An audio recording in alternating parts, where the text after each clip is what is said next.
People who have died then been resuscitated. What do you remember seeing? When I was 8, I learned how to fix small engines. That being said, my dad had an old flathead Briggs & Stratton 5.5 horsepower engine that didn't work. He also had a riding lawnmower that had no engine nor blades. He gave me the task of getting the engine running. I could put it on the riding lawnmower and have fun whenever. I was so anxious at school the next day.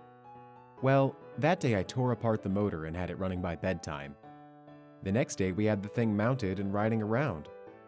Flash forward a few weeks, me and my older sister were out riding when my shoelace got caught on the back spindle. It pulled me off and was dragging me. Mind you, only going as fast as it would go. My sister dropped and went in reverse, which caused her to go right onto me.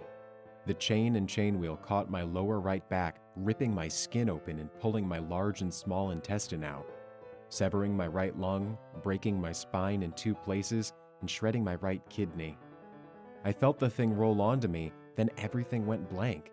Couldn't see, move, speak, or anything. No pain as well. All I remember was the blackness. After my father got my heart beating again, I remember laying there in pain. Also remember feeling my back and short of breath. I felt what I still believe is my stomach in my hand while I was feeling my back.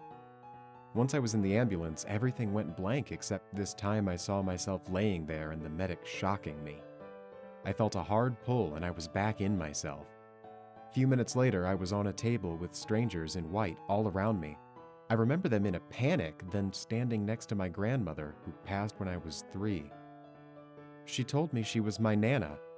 We were there watching them jolt my heart with tiny round paddles. She kept telling me it was okay. They called my death time at 6:06 p.m. Then, all of a sudden, I wake up and I'm all fixed and stapled up.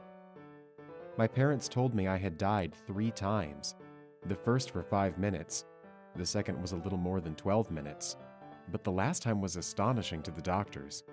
My heart stopped beating for 20 minutes. My parents made them continue jolting my heart.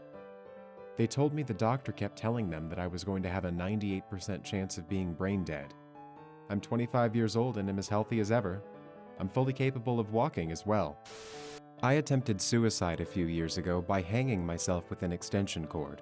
I had no pulse when the police arrived, but nobody's really sure how long I was up there.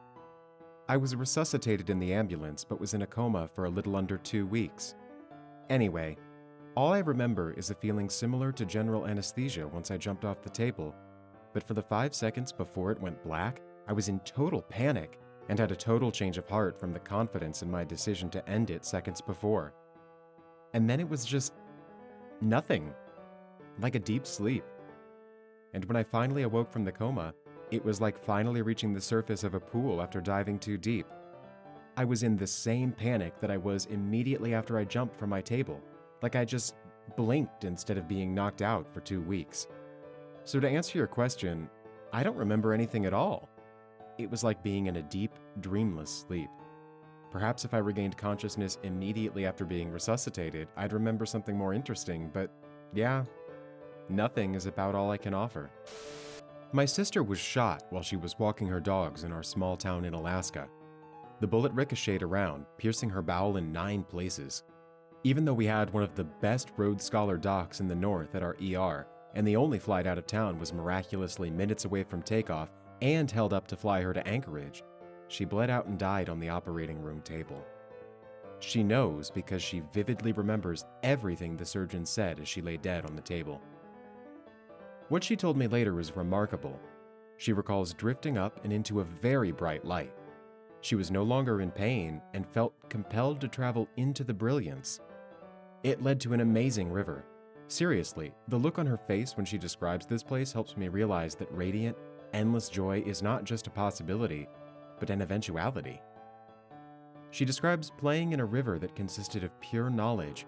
Anything she ever wanted to know was at her fingertips. As she played in this amazing river, she could sense figures on the distant shore. They were our people, she explained, our family, our animals, all waiting patiently for her to finish playing in the river and wade towards them on the shore. Though she was not ready to leave the marvelous river, She knew without being told that they would wait patiently and joyfully.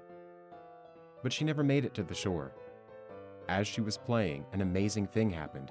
Seriously, people, if you could see the look on her face when she describes this next part, you would laugh for pure joy.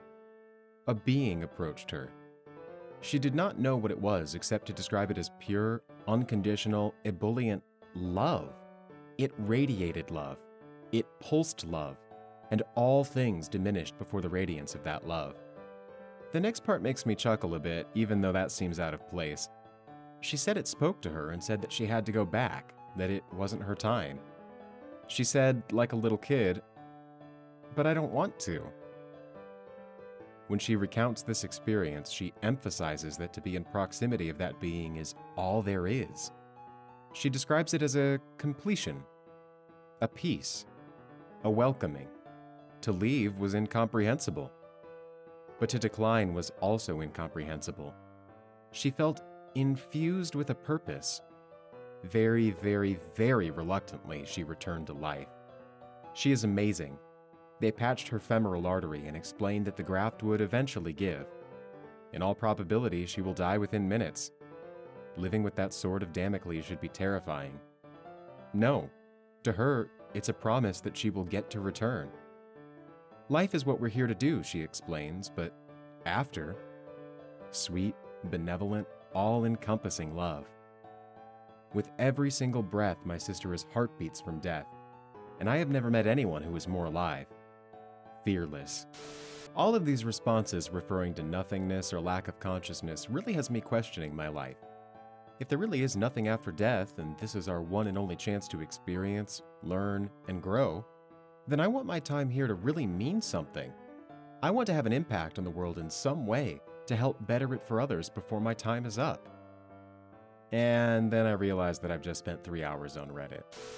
If you're looking for a more religious viewpoint, I'd like to be on the other side of some of the comments here and say that if a higher power did have a plan for you, and you were meant to die as part of your life experience, then that same power could simply decide that you aren't meant to see what's beyond the veil of mortality just yet.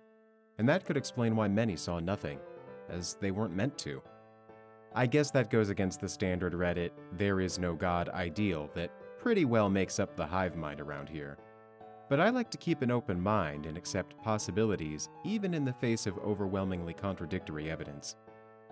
I don't claim to have any of the answers you're looking for, or to know anything about the afterlife with any certainty, as I don't directly associate myself with any one religious group in particular. Instead, choosing to accept that I do not know and ponder the infinite possibilities, none of which can be said to be the one true answer. Could there be no God? Yes, there may not be. Could there be one? Is it possible?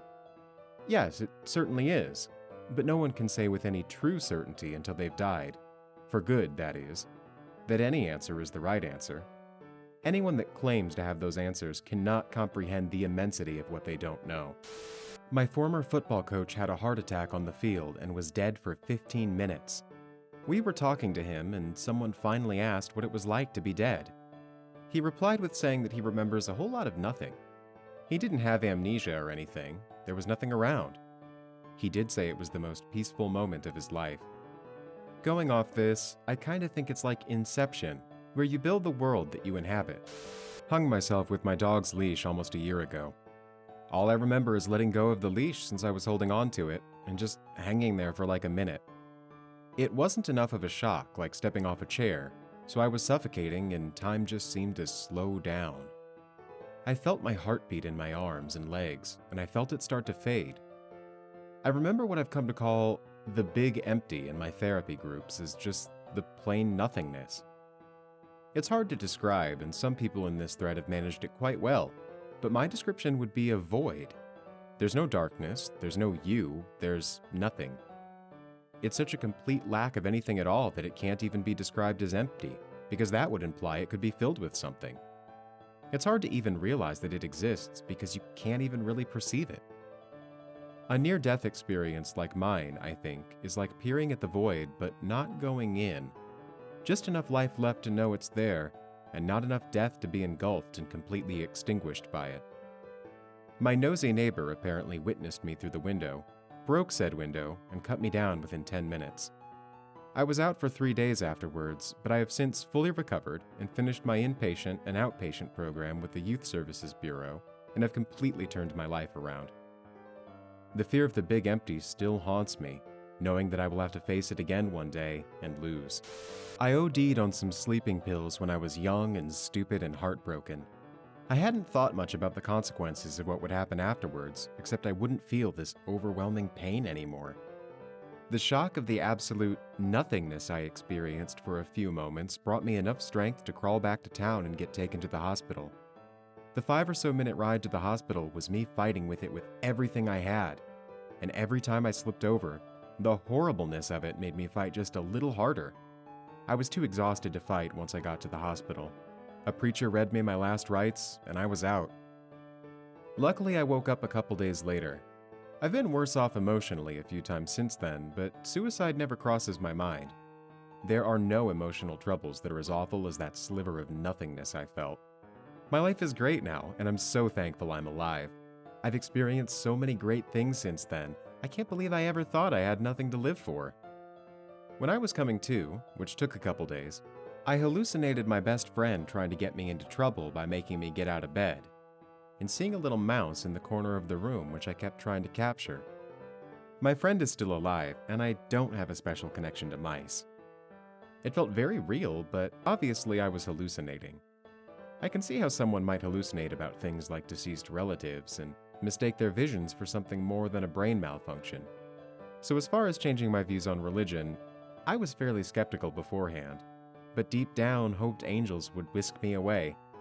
Afterwards, I'm pretty sure this life on Earth is all we got. Nothing at all, really. It's much like a deep sleep. I do remember the shock of being resuscitated. It's just like, boom. You take the single most painful gasp of air as your eyes burn out from the halogen lights in the hospital. You look up and see a bunch of people in white hospital masks. You're manic and panting for air as the nurses and doctors hold you down to keep you from jumping up and ripping out the IV. I had a near-death experience in which I was ejected from an automobile. When I regained consciousness, a man came to me and said everyone survived. The man was there before any paramedics arrived. The craziest part of it all was that looking at that man gave me the most powerful sensation of déjà vu ever. Maybe I hit my head too hard, but it was an insane experience. It was as if I'd seen that man before,